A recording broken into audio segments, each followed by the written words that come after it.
Breaking news కల్తీ మద్యం కేసులో జనార్దన్ రావు జగన్మోహన్ రావులను సిట్ ప్రశ్నిస్తున్నది. మీ వ్యాపారంలో ఎవరెవరు భాగస్వాములు, ఎంత పెట్టుబడి పెట్టారు అని ప్రశ్నలు సంధించారు.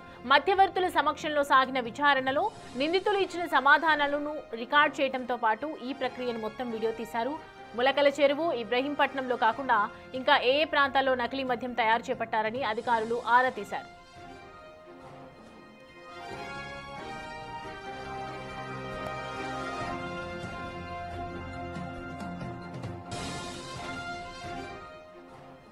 కల్తీ మద్యం కేసుకు సంబంధించి ప్రధాన నిందితులుగా ఉన్నటువంటి జనార్దన్ రావు అలాగే జగన్మోహన్ రావులను ప్రస్తుతం అయితే సిట్ విచారణ చేస్తూ ఉంది.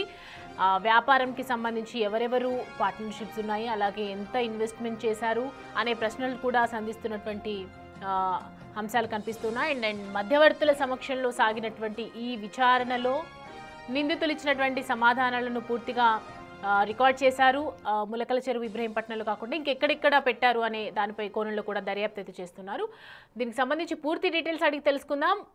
ప్రతినిధి శివ మనకి అందుబాటులో ఉన్నారు. శివ, ఒకవైపు చూస్తున్నాం కల్తీ మద్యం కేసుకు సంబంధించి సిట్ దూకుడు పెంచిందనే చెప్పాలి. అండ్ నెక్స్ట్ ఇప్పుడు వీడియో రికార్డ్ చేసిన తర్వాత దాని ఆధారంగా వెళ్తూ ఉన్నారా, ఎలా జరుగుతుంది ప్రాసెస్? సౌమ్య, మొత్తం మీద చూసుకుంటే నకిలీ మద్యం వ్యవహారానికి సంబంధించి కూడా అద్దెపల్లి జనార్దన్ ఆయన సోదరుడు జగన్మోహన్ రావుని సుదీర్ఘంగా 2వ రోజు విచారించారు. ఈ రోజు 3వ రోజు విచారణ కొనసాగుతోంది.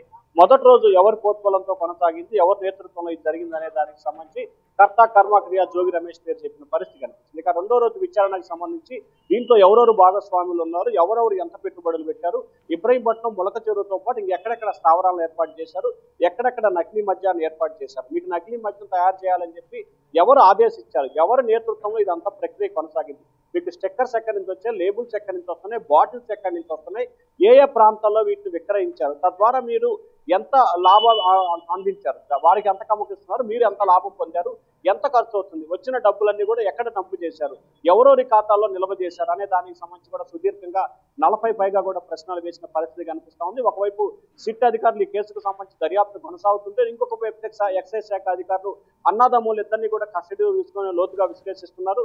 2వ రోజు విచారణ కొనసాగింది, 1వ రోజు చేశారు, ఈ రోజు 3వ రోజు కూడా విచారణ కొనసాగుతోంది. లిక్కర్ వ్యవహారానికి సంబంధించి 2 రోజుల విచారణలో వైఎస్ఆర్సీపీ నేత మాజీ మంత్రి జోగి రమేష్ పేరు మాత్రం ప్రముఖంగా వినిపిస్తా ఉంది. ఆయన సూచన ప్రకారమే ఈ నకిలీ మద్యం తయారీని ఏర్పాటు చేశాం.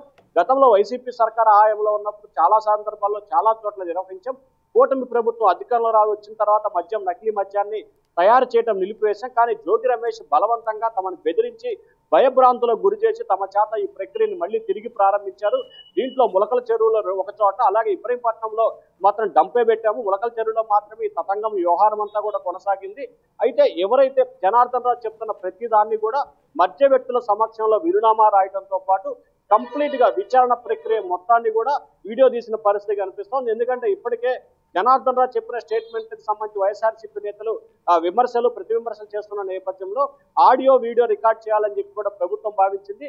దానిలో భాగంగానే నకిలీ మద్యం వ్యవహారానికి సంబంధించి జనార్దన్ ఆయన సోదరుడు జగన్మోహన్ రావును విచారిస్తున్న సమయంలో వారు చెప్పిన ప్రతి అంశాన్ని కూడా మధ్య వ్యక్తుల సమక్షంలో రికార్డ్ చేసుకోవడంతో పాటు వీడియో రికార్డ్ చేస్తున్న పరిస్థితి కనిపిస్తా ఉంది. ఈ అంశానికి సంబంధించి ఇవాళ రేపట్లో కూడా మాజీ మంత్రి జోగి రమేష్ పేరును ఎఫ్ఐఆర్ లో చేర్చే అవకాశాలు కనిపిస్తున్నాయి. జోగి రమేష్ తో పాటు పలువురు వైఎస్ఆర్సీపీకి సంబంధించిన కీలకమైన నేతల పేర్లు వెలుగులోకి వచ్చే అవకాశం కనిపిస్తా ఉంది.